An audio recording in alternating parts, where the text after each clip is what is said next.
Everyone, good morning, good afternoon, good evening. I'm Paul Stevens, editor of Short Term Rentals, and welcome to this special Trendsetters webinar sponsored by Flywire and NoiseAware.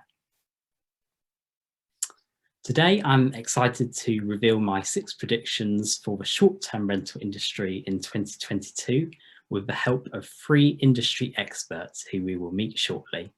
In terms of webinar guidelines for today, please keep your sound on mute and your camera off if you're not speaking. I'm being ably assisted by my colleagues Joe and Justin. The presentation should last around 45 minutes with 6 predictions, including 3 expert Q&As. A recording will also be sent round to everyone after today's session, so please do post your questions for our panel throughout in the chat. And now check out this short video from our Trendsetters sponsor, Flywire.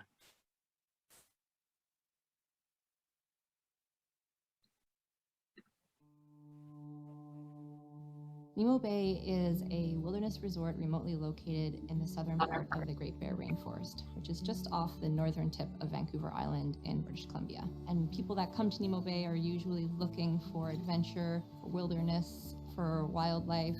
Oftentimes guests leave in tears just feeling so moved by the place. What really appealed to us about Flywire originally was just their ease in payments for credit cards, because at the time our credit card payment was not easy by any stretch. People would have to go to the bank to do a bank wire transfer, or they'd have to call us with their credit card information. We'd have to write it down. There's a lot of room for error, and if someone had a trouble with a bank wire, we'd have to try to resolve it on our own. If not, we'd have to call the bank. It was just very complicated. There was nothing easy about our payment system. One of the great things about Flywire is it will automatically convert into their currency if they wish. Then they have the option of paying by credit card or by wire transfer, and it's just a click right from their living room, right from their computer, right from their phone. So it's just made the payment process so much simpler and easier for them. I've been totally blown away with how much it really transformed our payment system for both our side of things as well as our guest side of things. Within our work week, we save about 25% of our time not having to worry about payments. It really allows us to focus on our customer care and really giving us the space and time to really focus on our guest experience. I can't say enough good things about Flywire and how it's transformed our business. We've saved money with Flywire, and just working with the Flywire team has been an absolute delight. So big thank you to Flywire for sponsoring this session. Here are industry experts speaking today. We're going to meet them all very shortly. We'll ask them to introduce themselves though at the start of their respective Q&As. And now here is another short video from our other Trendsetters session sponsor, NoiseAware. Their contacts are in the chat, and Andrew, their CEO, is also on today's panel. So just watch this. What do property damages, angry neighbors, and sound ordinance violations have in common? They all begin with a noisy guest at your property. That could have been resolved with NoiseAware. Through quick installation and 24-hour monitoring, NoiseAware is an essential tool that monitors noise levels on your property to help protect your profits and peace of mind. NoiseAware. Rest easy. And thank you to NoiseAware for sponsoring the Trendsetters webinar as well today. Very happy to have you on board. So our first prediction for today is that the push for more sustainable and responsible tourism will step up a gear. So we're going to be looking at how Airbnb CEO Brian Chesky's call for travel redistribution will encourage people to visit less well-known destinations and integrate within new communities. We're going to be discussing, at least within the article that's coming out tomorrow, the alarming COP26 rhetoric, which will galvanise a new generation of travellers to solve sustainability issues. And you can see there a picture of our COP26 podcast a few weeks ago.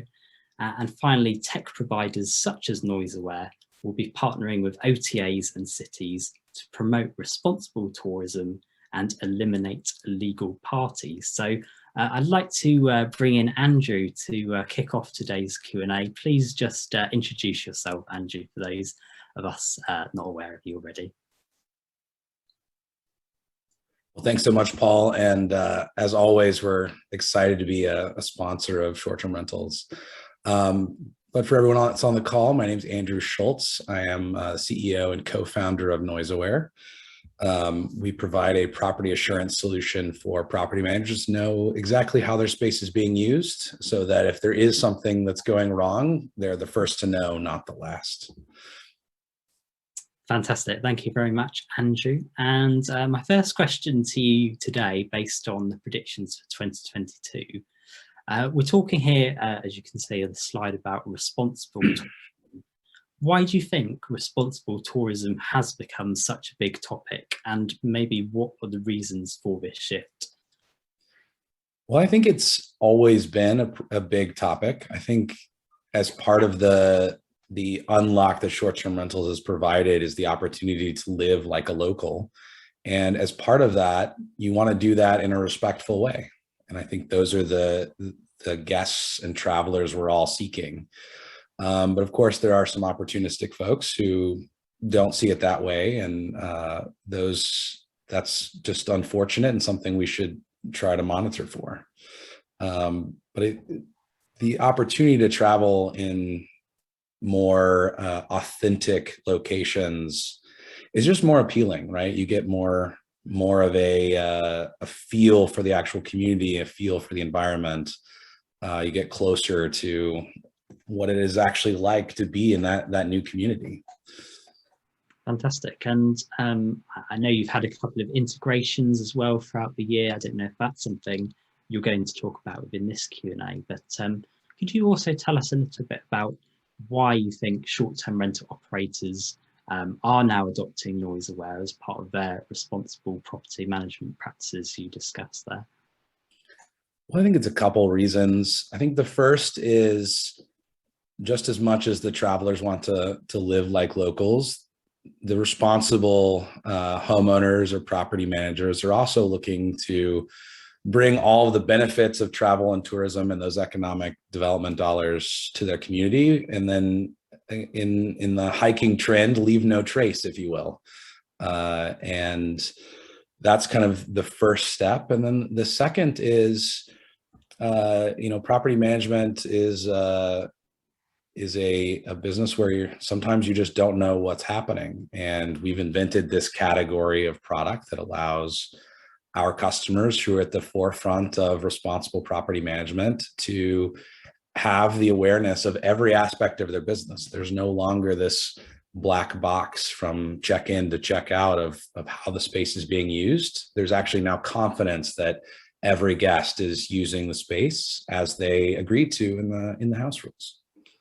And based there on what you said, how will, again, tech suppliers like yourselves, I believe you're working currently with a couple of local governments or city ordinances, and how is this helping owners be more responsible, more responsive to these neighbourhood issues that you're trying to deal with?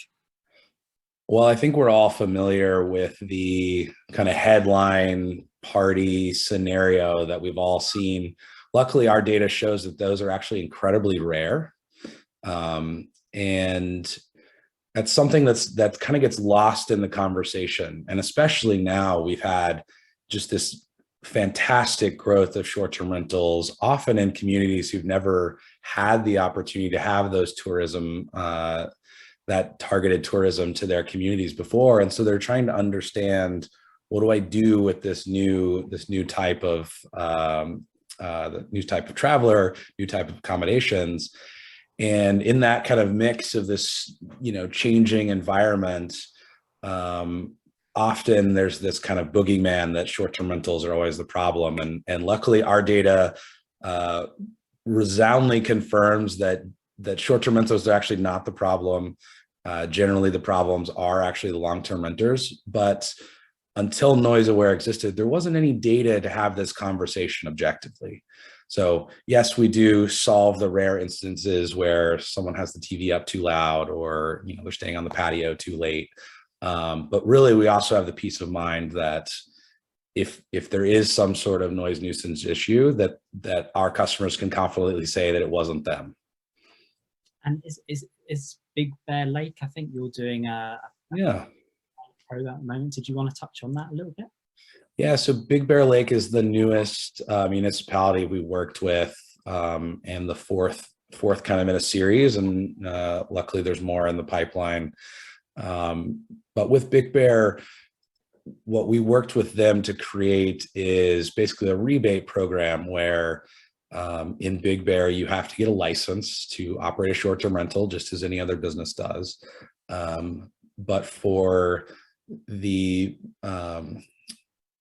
license holders who take the proactive step to install NoiseAware, you can actually get a rebate on that license fee that more than covers our costs, as a way to say, look, you guys, you responsible property managers and owners are doing the best in class management. And so as a reward, you get less overhead on your business, because we the municipality don't have to spend extra resources to monitor or verify any of these kind of externalities that happen. And so this is where we've worked with not only Big Bear, but also with the VRBO team to craft a more responsible and short-term rental supportive legislative scheme in Big Bear. And it's something we're excited to take to other cities in the country. Finally, in this part of the Q&A at least, how do you believe short-term rental businesses looking ahead into 22 can interact more directly with guests, help them be more responsible travelers like we're talking about? Well, there's a couple tools out there. I love to see the kind of proliferation of guest-facing apps, communication services. Again, one of the things I at least find quite endearing about when I stay in short-term rentals is how I'm able to access the host and ask them questions. So just making sure that that line of communication is open. And then it's honestly the job of the host and the property manager to inform all their guests on, what it means to be part of their community. We all have this benefit of staying in a new community and experiencing it like a local. But we also need to have the opportunity to learn what that means. And then it's our responsibility of guests to also take that to heart and realize that, the benefits we get for being in this community come with us making sure we're also acting like a local. Fantastic. Thank you, Andrew. So please do post your questions in the chat for Andrew there. So the next trend we're going to be discussing today, trend 2. We believe that authorities and governments will be tightening restrictions on short-term rentals, and especially in Europe, that's something that we're starting to see already this year. We've got a picture there of Amsterdam and EU considering pan-European rental regulations. We believe that the European Commission is going to come under increasing pressure to enforce pan-European rental restrictions. A little bit of a follow-on to what Andrew is describing there in the United States, something that could become more of a global phenomenon, more regular, more restrictions coming into play in 2022. And whilst we believe that regulation is inevitable, more organisations and associations will continue to impose disproportionate restrictions, however you want to view the words disproportionate restrictions. With the industry in a precarious state as well post-COVID, we believe that the industry will still be in a recovery mode in 2022, but further lockdowns will risk jobs and livelihoods.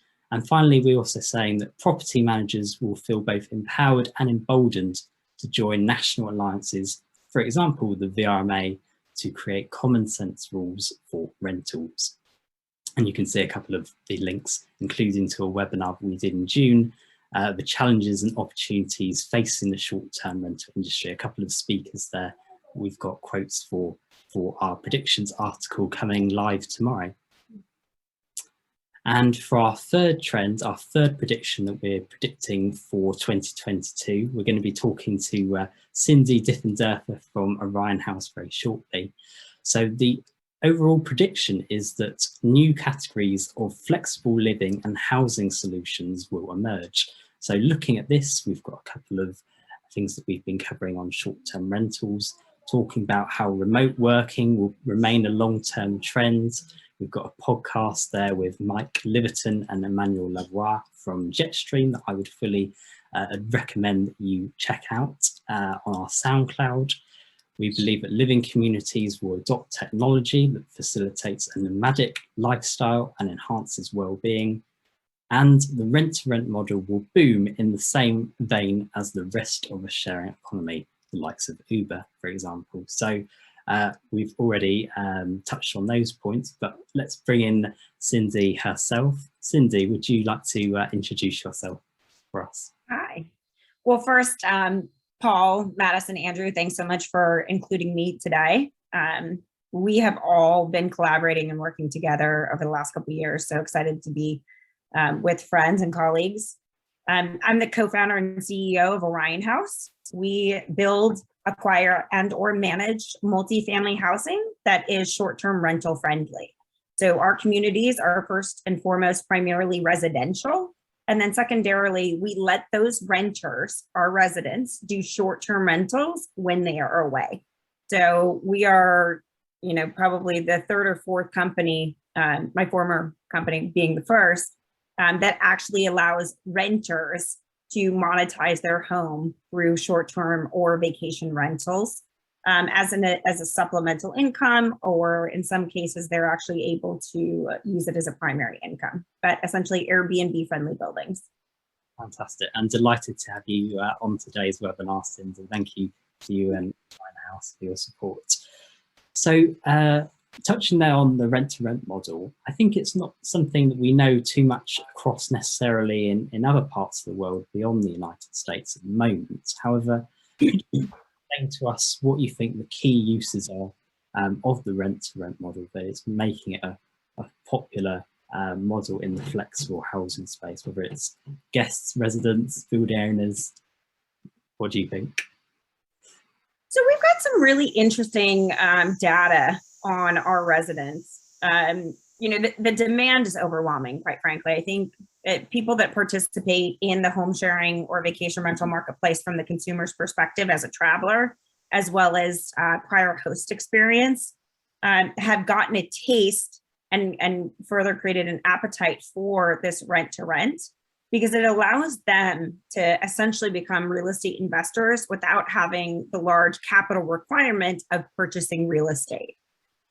This allows somebody to come in and either move into a residential community and monetize that because they're commuters already. They're commuting between New York and Miami or LA or whatever that commuting city travel pattern is. And their home no longer has to be really a liability for them, where you're paying for multiple homes because you've got that need for work purposes, and or you have that desire to live flexibly and enjoy different parts of the country and hopefully the world, while still being able to cover the expenses of your primary residence. And so we saw it originally through business travel. Millennials obviously love flexible living. I myself had been a traveler and a host for the last 10 years on Airbnb. And part of what really inspired me in this business is that, I was renting out my apartment in New York City, and I was making so much money that I was able to pay for a second apartment in the city and then a house in the Hamptons. But it didn't last that long. I ended up getting evicted because they don't allow it, right? So I found this great mechanism to enhance my lifestyle. I was also starting a business. So when I was traveling to Silicon Valley, and that time I was in the wine space, I was in Napa a lot. I was monetizing my home in New York to help pay for that travel. I bet it didn't even last a year, quite frankly, but I was making a lot of money that really gave me freedom to pursue other interests, to build my business. We're all here raising capital constantly, especially with startups. So that extra income really was meaningful to me. And it just didn't last because, there were issues in particular in New York City and Manhattan that precluded that behavior, both from the landlord's perspective as well as the regulatory. So the municipalities didn't allow it. And that was it. So I personally had a couple different use cases that really drove me and inspired me to create a stable and commercialized product that incentivizes everybody in the equation. But it's not just millennials anymore. I mean, generationally, we're seeing, our parents over the shoulders, our grandparents that are empty nesters, or, they've got the maternal and paternal instinct that they like to have young people coming and staying in their houses, but a lot of different reasons that have really made this a desirable product and continue to propel the industry as a whole. I had no idea even about some parts of those stories there, Cindy. It's really been a journey for you so far, and indeed you started to cover, you can see there on one of the stories we ran a couple of months ago about how Orion Haus is turning renters into real estate investors. I believe we might also touch on some of your expansion investment plans that we covered before in a previous story, but you've actually teed me up perfectly for the next question, so I'll thank you for that. And it's seeing, how are you seeing the adoption of flexible housing evolving by demographic? You've already mentioned millennials, a group that I myself am just about part of within about a year or two. So, yeah. How has that shifted, do you think? Well, it's shifted quite a bit over the last few years. So I would say I started in the industry in 2015. So now we're 6, almost 7 years into it. And at its inception, from my experience, it was largely millennials. Probably 50% of our demographic was millennials. Gender split down the middle. So it didn't really matter if it was men or women, but millennials were really driving the category. Now we're seeing an even demographic across all age groups and genders. So, call it 20% plus or minus a few points for the 18 to 25, 25 to 35, 35 to 45, 45 to 55, and 55 plus. Every demographic is involved. And we're actually seeing kind of the older demographics push it forward a little bit more because they either have additional secondary homes, or they've got the free time, or like I said, they're empty nesters and they really like that engagement to host travelers in their homes and keep them young. But it really is for everybody, now. And I think Uber really kind of carved the path, because there's that familiarity of people getting into your car and or getting into a stranger's car, where that is a really intimate environment. And now that's really commercial. But early on, young people would get into Ubers, but the older demographics, that was a very foreign concept, and they just simply didn't feel comfortable. But now you really see a lot of older people doing the driving. And so I think, that first step, getting over that hump and really becoming a part of the sharing economy through things like Uber, have kind of facilitated or carved the path to let people into your home. Again, another intimate environment, and it's a psychological and mental thing that you have to get over before you're willing to either let somebody else sleep in your bed and go through your bathroom and use your spices, and for you to go sleep in somebody else's bed. And it's funny because I sit in boardrooms with essentially old white-haired men constantly, and they go, "Well, I would never do this. I don't want anybody sleeping in my bed." Like, that's an immediate response. And I said, well, since you're sitting in this room, you don't have to financially. So let's take you out of the equation, folks. But, when you sleep in that very fancy Four Seasons, how many people slept in that bed before you? And they're like, oh, well, that's different. I'm like, how is it different? Like 3,000 people already slept in that bed, and you're worried about 10 people coming and sleeping in your home. And so there's kind of that mental thing where you're like, well, not in my house, until you really realize, like, why not? So all across the board. That's a really interesting, insightful observation there, and I'm wondering how you think that relates to on the guest experience, and how much emphasis there is on the actual experience, sort of rental amenities on offer, because what you're describing there sounds almost like there's a misconception of this home sharing model. Well, the answer is yes. I think there's this emotional and psychological thing where you don't want a stranger going through your home, right? That's a really intimate place. That's your space. But then you look at it and you go, wait, I can make $300, $400, $500, $1,000 a night. Maybe I don't mind so much that somebody's coming into my home. And so there's always that fear. Like I host, obviously I've hosted all of my homes, but my partner, who's significantly older, was absolutely adamantly opposed to it. And I said, well, you can't be in this business if you don't participate in home sharing, period. And so now he home shares and he loves it, and he takes pride over hosting in the house and making sure that we've got all these great amenities for them. And we've added fire pits and additional nice attributes that people really enjoy. So when I say it's that psychological mental thing to overcome, once they get past it, that first time to host, then they're all in.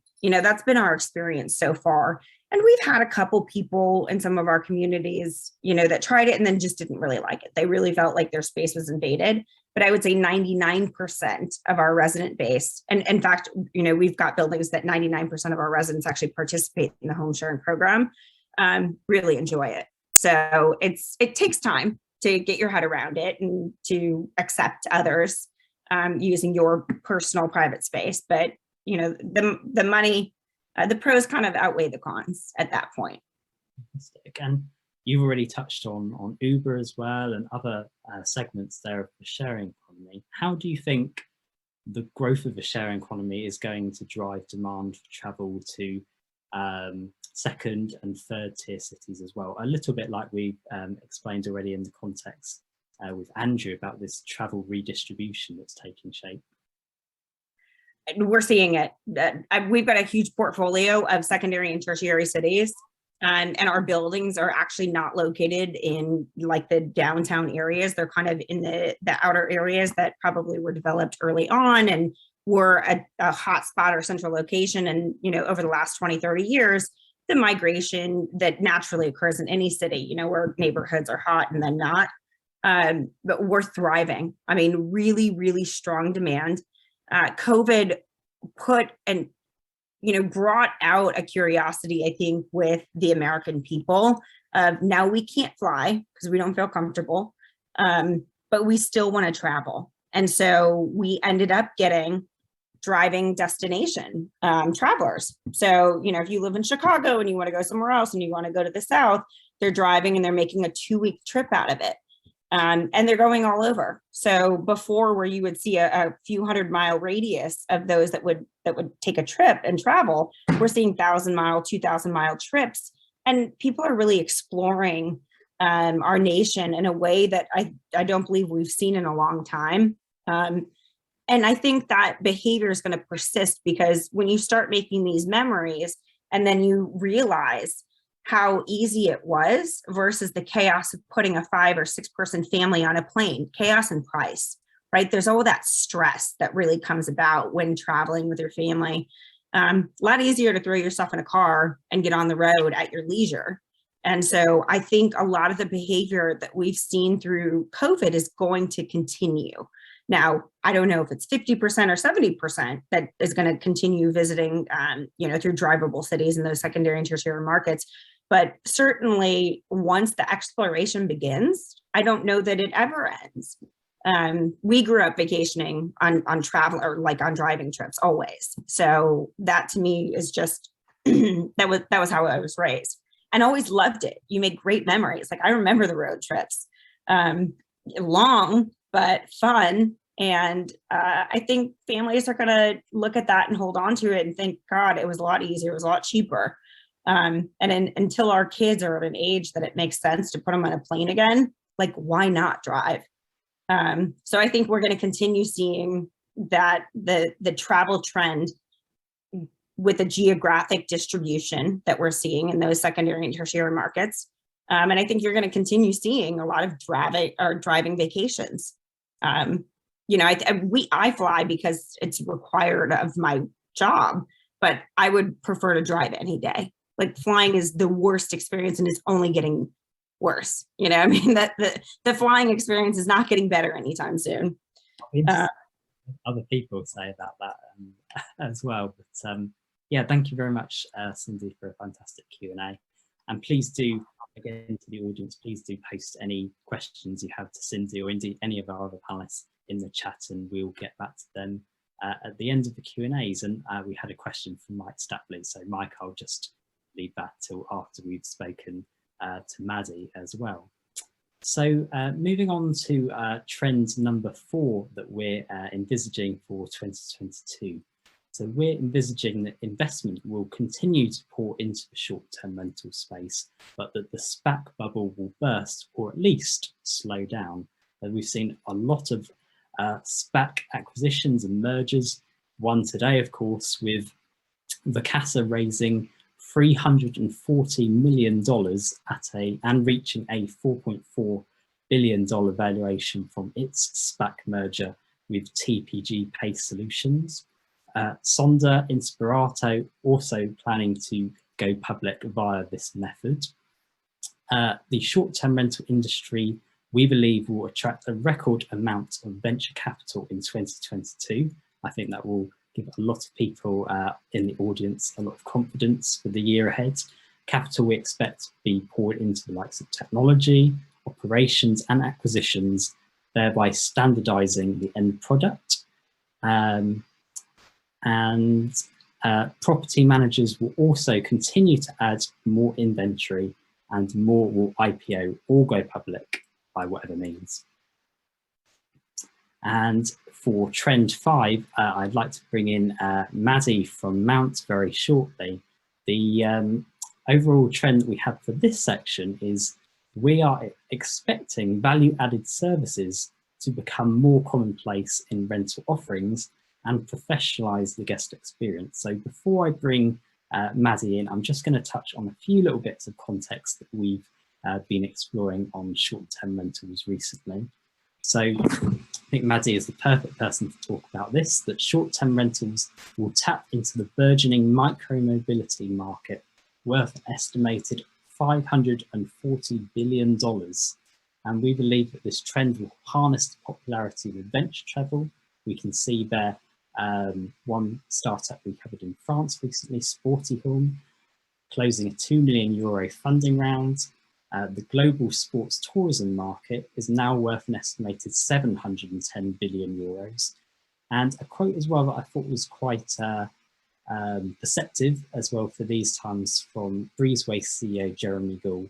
The short-term rental industry is shifting from a transactional give and take to a service-based and experience-oriented relationship. So Maddie, please introduce yourself.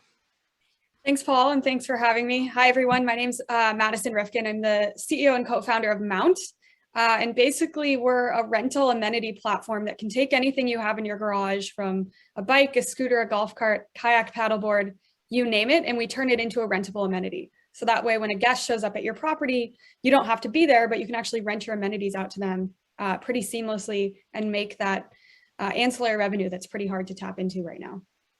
Fantastic. Thank you, Maddie.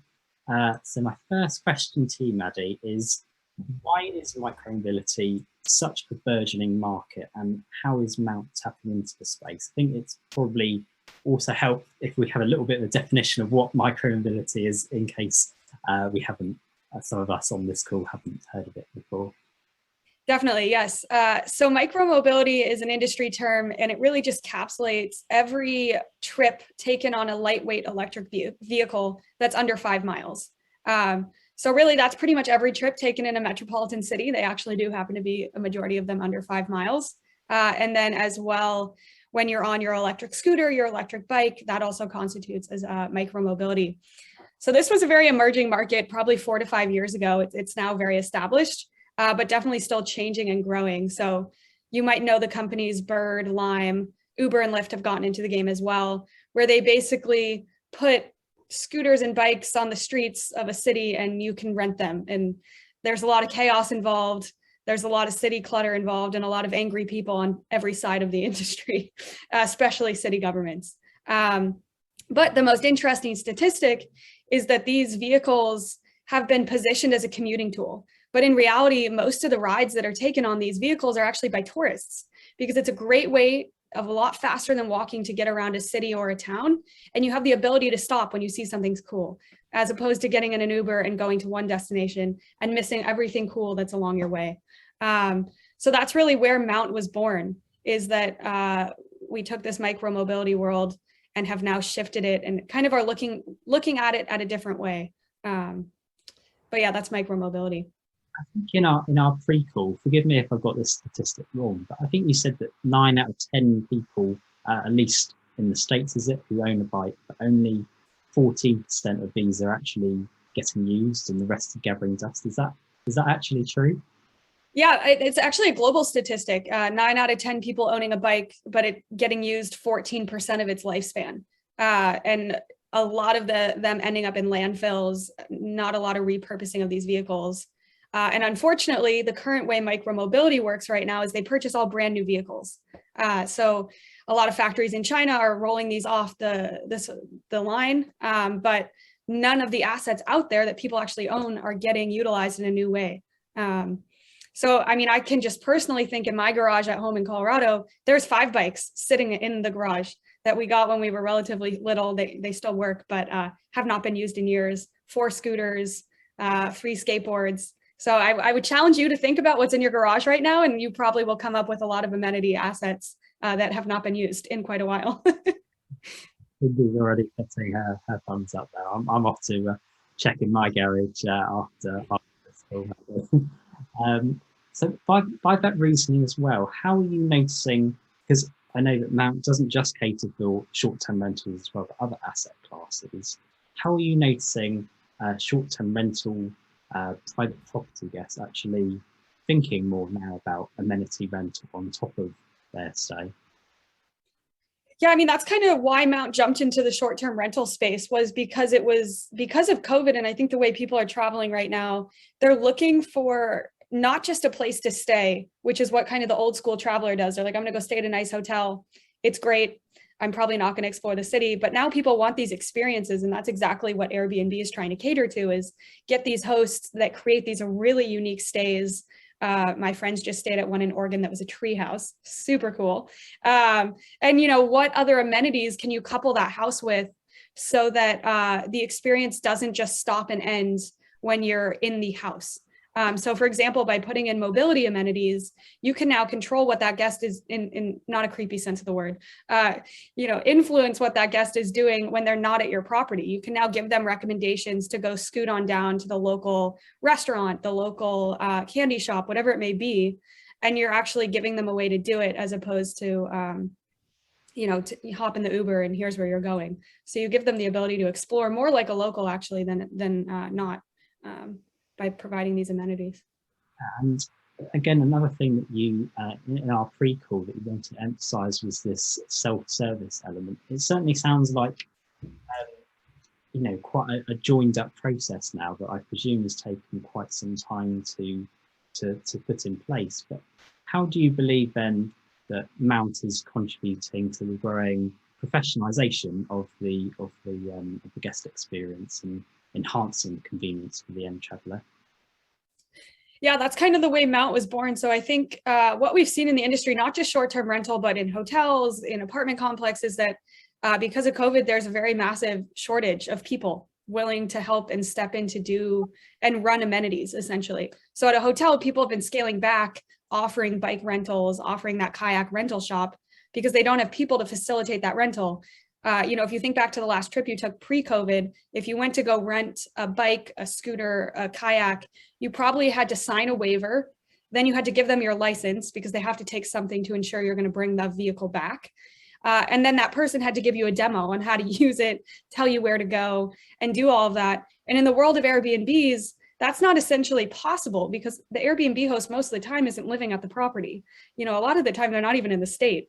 As Cindy pointed out, you're going to do it as like that secondary kind of income. So you're going to use it and be traveling. So that's kind of what Mount really had to lean into, was this self-service aspect. So instead of just putting a bike on your property and hoping that the guest doesn't damage it, hoping the guest doesn't lose it, with Mount, you actually get a GPS tracker that you put on the amenity so you know where it is at all times. There's an app that facilitates the rentals. It collects payment, so you don't have to go track them down with their Venmo.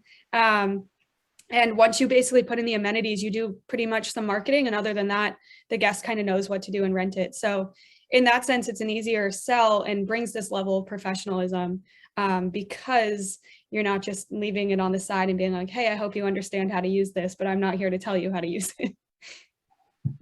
And of course, in your line of work as well, you will be better placed than a lot of us to see how adventure travel, sports tourism as well, have really been surging in popularity, especially since we've come out of our various lockdowns. How well positioned do you think Mount is to actually capitalise on the demand for these sorts of amenities and harness this popularity? I think we're well positioned. We've been laying a pretty solid foundation for the last few months, working very closely with a handful of Airbnb hosts to understand exactly what we need to offer to make their life as easy as possible. And now in January, we will be opening up our whole platform. So not just Airbnb hosts, but anyone out there could potentially list an amenity and either have it at their apartment, their house, their short-term rental, and list it similar to like you'd list an Airbnb. So that's kind of where we're headed there. And I think just in general, yeah, people are wanting to be adventurous. They want to have that experience. There was a stat that came out in that while people are traveling right now during COVID, 83% of travelers are actively paying currently for activities and experiences. And so we're basically just giving the opportunity to the host to capitalize on that chunk of revenue, which happens to be a total of $9.2 billion. So now you can tap into that using Mount and hopefully make a lot more money than just what you're making on your nightly price. Well remembered on those figures there, some very encouraging statistics. Rental market. Thank you, Maddie, for some fantastic insights. I'm very much looking forward to sharing those predictions with everyone in our article, which comes out tomorrow on shorttermrentals.com. But before that, we've got one final prediction to make. And it's about domestic travel. Again, we've talked a little bit about it with all of our panelists already today, but we are expecting domestic travel to rural destinations to dominate early 2022, but the urban destinations will begin to see a revenge travel renaissance later in 2022.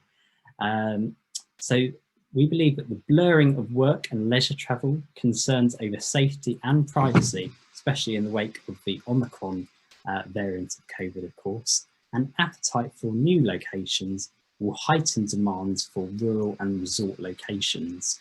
We believe that leisure businesses are going to further break into the urban market and create a new business travel vision. And finally, US urban travel to gateway cities will recover in Q3 or Q4 2022, with a full recovery expected in 2023. And those statistics and findings are there from AirDNA. You can see a story we ran, I think it was a couple of months ago in the summer, about how AirDNA was forecasting a 2022 return to major US cities. So it'll be very interesting to see how that develops in the months moving ahead.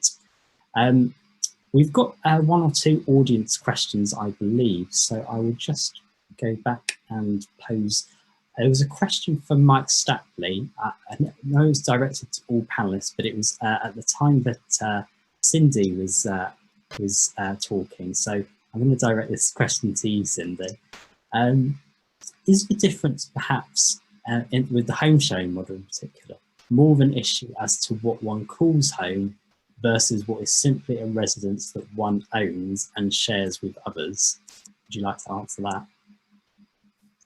Oh, there's a very distinct difference. That's a good question. In fact, I'll use my own house as an example of it. I think home really is where your family is and where you live.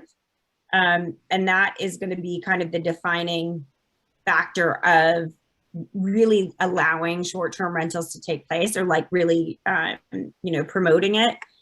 There's a hesitation, especially if you have kids, to allow people into your home. You don't know what they're doing. You don't want them seeing their photos. You don't want them touching their things. What if they leave drug paraphernalia or something like that in a children's bedroom or in a drawer? So I think, a real difference between what is your home versus what is, just as a typical residence is that residence isn't with your family. That might be your commuter apartment for work, or it would be a second vacation home where you don't really leave all your belongings behind. But I think home is where your family is. Fantastic. And before we close off with a couple more slides, I'd just like to get a couple of thoughts from you, perhaps on your conclusions for predictions for 2022. So I'll go back to Andrew. What sort of, on top of what we're talking about, what do you expect to be the main trends, or what are you expecting from the next 12 months? Well, it's certainly not a new trend, but I think one of the amazing outcomes when looking on the bright side of the pandemic is this resurgence of travel, leisure travel.